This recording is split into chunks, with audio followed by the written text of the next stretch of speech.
આજે મિત્રો આજનો વિષય જે આપણે ત્રણ ગુણોનું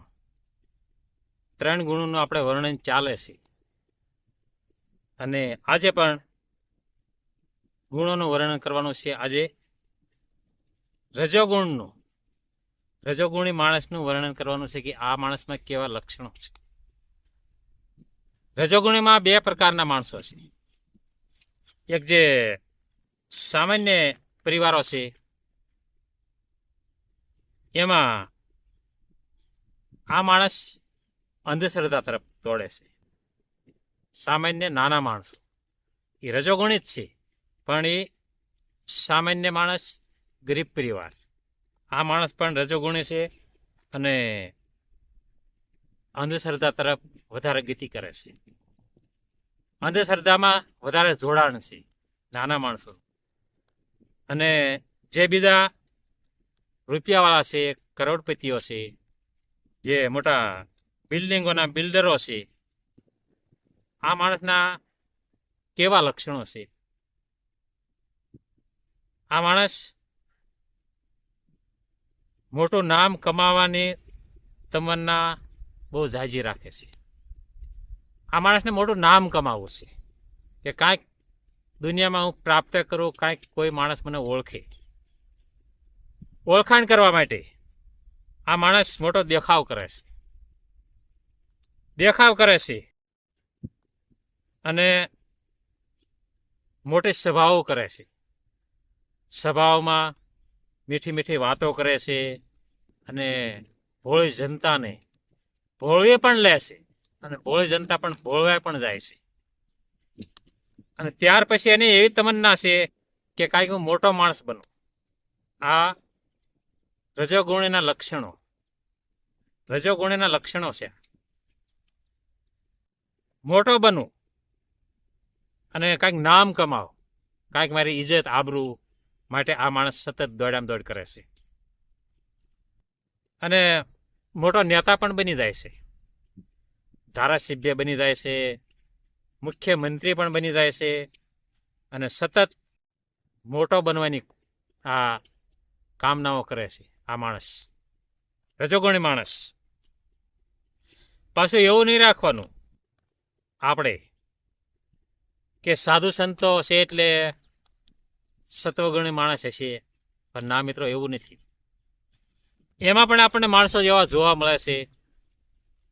ભલે ને ભગવા વસ્ત્રો પણ પહેર્યા, પણ એમાં માણસો રજોગુણી જોવા મળે છે. એવી કામનાઓ રાખે છે, મોટી તમન્નાઓ રાખે છે, સાધુ સંતો થઈ મિત્રો, એમાં પણ રજોગુણી આપણને માણસ જોવા મળે છે. મોટો દેખાવ કરે છે, મોટા આપણને એવું લાગે કે મોટા દિગંબર સાધુ છે. દેખાવ જબરો, પણ અંદરથી બધું પોલમ પોલ હોય. આ કોણ છે? આ રજોગુણી માણસ છે. ભલે ભગવા વસ્ત્રો પહેર્યા હોય, પણ એનામાં પણ કામનાઓ છે. કોઈ આશ્રમની મોટી ગાદી મેળવવા માટે દોડી રહ્યો છે આ માણસ. અને કાંઈક આ દુનિયામાં હું મોટો સંત થઈને પૂજાવ, આવી કામનાઓ પણ રાખે છે ભગવા વસ્ત્રો પહેરીને. એવું નહીં માની લેવાનું કે આ ભગવા વસ્ત્રો પહેર્યા છે એટલે સત્વગુણામાં હશે, પણ મિત્રો, સત્વગુણ જ નથી. આ બીજા ગુણો બધા છે, પણ સત્વગુણમાં જીવવું એ બહુ કઠિન છે મિત્રો. આપણે આની પછી આ વિડીયો મૂકવાનો છે સત્વગુણનો. તો મિત્રો, આ આપણે અત્યારે જે વિષય ચાલે છે એ રજોગુણનો વિષય ચાલે છે કે આવા માણસો આપણને જોવા મળે. અને મોટો ભલે કોઈ ભગવા વસ્ત્ર ન પહેર્યા હોય, ભલે તમને જોવામાં સામાન્ય માણસ લાગે, પણ એનામાં ગુણ સત્વગુણ હોઈ શકે છે. સત્વગુણ હોઈ શકે છે. પેન્ટ બુશર્ટ શર્ટ પહેર્યું હોય, પણ છતાં એ માણસ સત્વગુણ છે. આવો મિત્રો, આવા માણસો છે. એટલે આપણે ઓળખવામાં થાપ ખાઈ જવી છે. એના કારણે આપણે મોટા પૂજ્ય માની લેવી છે, મોટા સંત માની લેવી છે અને મોટા મહાન પુરુષ માની લેવી છે મિત્રો. જ્યાં આપણે દેખાવ ભાળવી ત્યાં આપણે બહુ દોડવી છે. આપણે પણ દોડવી છે અને આપણે પણ પોતે રજોગુણી માણસો છીએ. કારણ કે આપણે સામાન્ય માણસ છીએ, આપણને જોવો પણ ગમતો ન હોય.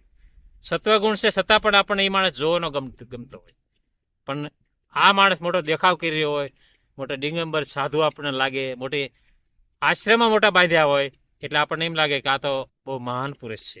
પણ મિત્રો, એનામાં પણ કામના કામ કરી રહી છે. આ રજોગુણી માણસ છે. રજોગુણી માણસ છે. આપણે પણ રજોગુણી માણસ છે, એવામાં લોભાઈ જઈએ છીએ. અને એ કામનામાં પણ આપણે પણ પડી જઈએ છીએ કે મને કાંઈક આમાંથી કંઈક મેળવી લઉં, આમાંથી મારા આત્માનું કલ્યાણ કરી લઉં. અને આપણે એ માણસને, એવા માણસને આપણે ગુરુ પણ બનાવી લઈએ છીએ મિત્રો. પણ અંદર ખાને બધું પોલેમપોલ હોય, માત્ર ને માત્ર દેખાવ હોય છે મિત્રો. એટલે મિત્રો, આ રજોગુણી માણસના લક્ષણો છે. આ ભગવાન શ્રી કૃષ્ણે ભગવદ્ ગીતામાં આપણને આ બધી વસ્તુ બતાવી છે.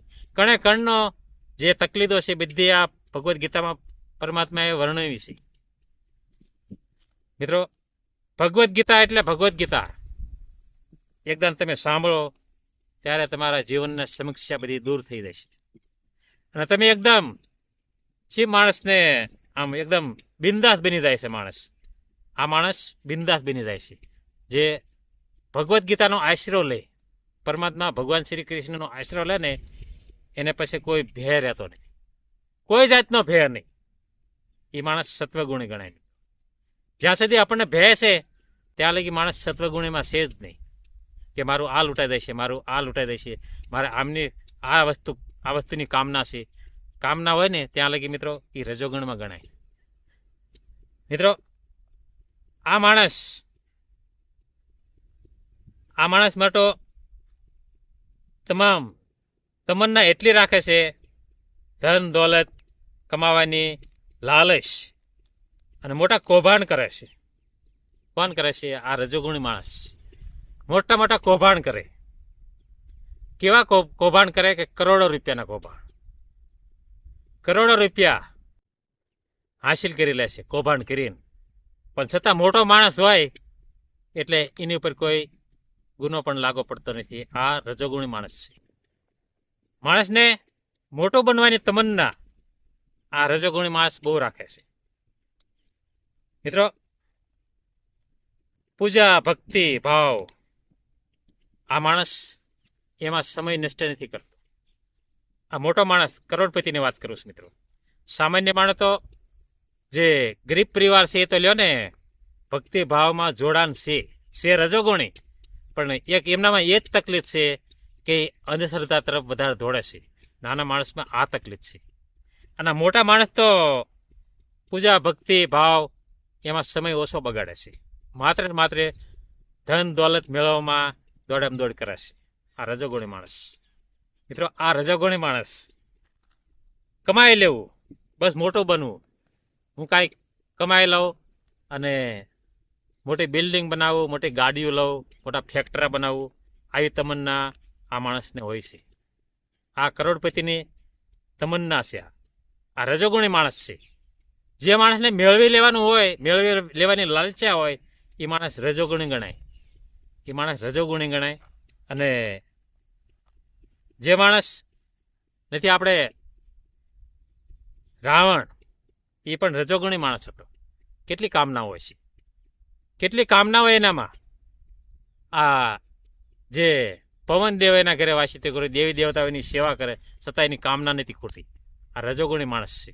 બંને ભાઈઓ, કુંભકર્ણ પણ રજોગુણી માણસ હતો. કાયમિક માટે નિંદ્રા સુઈ રહે, આળસી માણસ સુઈ રહે. મિત્રો, આ કુંભકર્ણને એ પણ રજોગુણી માણસ છે મિત્રો. અને મિત્રો, કમાય કાયમિક માટે, મેળવવા માટે, લાલસા માટે આ માણસ દોડામદોડ કરે છે. અને ત્યારે મિત્રો, ત્યાં લગી એને કમાઈ લે ત્યાં લગી માણસ લાલસામાં પગ વાળીને બેસતો નથી. આ માણસ રજોગુણી માણસ છે મિત્રો. તો મિત્રો, આપણે આ વિડીયો સાંભળજો, સબસ્ક્રાઈબ કરજો, ફોલો કરજો. આ રજોગુણીનો વિષય હતો. રજોગુણી માણસની જે લક્ષણો છે એનામાં આવા લક્ષણો છે મિત્રો. કાયમિક માટે કમાવાની લાલસા, કાયમિક માટે મોટો બનવાની લાલસા, કરોડપતિ બનવાની લાલસા, અને કાંઈક હું દુનિયામાં મોટો બનું, કાંઈક દુનિયામાં મને ઓળખે આવી લાલચા છે આ માણસની. એ રજોગુણી માણસ છે મિત્રો. તો જરૂર સાંભળજો વિડીયો, સબસ્ક્રાઈબ કરજો, ફોલો કરજો મિત્રો. હરિનારાયણ, હરિકૃષ્ણ.